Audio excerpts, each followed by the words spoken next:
కన్నా కదా, అందులో పెపైన్ అనే ఎంజైమ్ ఉంటుంది.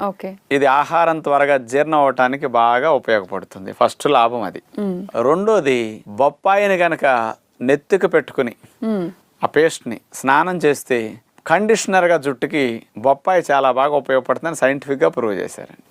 మూడవది తీసుకుంటే ప్రొద్దునే 2 చీలికలు, సాయంకాలం 2 చీలికలు 4 వారాల పాటు తింటే ఆటో ఇమ్యూన్ డిజార్డర్స్ కానీ, కొంతమందికి కీళ్ల నొప్పులు, కొన్ని మొండి నొప్పులు ఉన్న వాళ్ళకి ఇన్ఫ్లమేషన్స్ కీళ్లల్లో చర్మాల్లో ఎక్కువ ఉండి, కొన్ని రకాల ఆటోఇమ్యూన్ డిజార్డర్స్లో బాడీలు ఇతర అవయవాల్లో ఉండి ఇన్ఫెక్షన్ ఎక్కువగా ఉండి వాళ్ళల్లో బ్లడ్లో సిఆర్పి అని ఒక కెమికల్ పదార్థాలు కనపడతాయి అనమాట. ఇన్ఫ్లమేటరీ మీడియేటర్స్ అంటారు. అలాంటివి ఈ బొప్పాయి 2 పూట్ల 2 చిలికలు పొద్దున 2 సాయంకాలం తింటే 4 వారాల్లో ఆ ఇన్ఫ్లమేషన్ భలే తగ్గిపోతున్నదని జర్మనీ సైంటిస్టులు 2005 సంవత్సరంలో నిరూపించారు.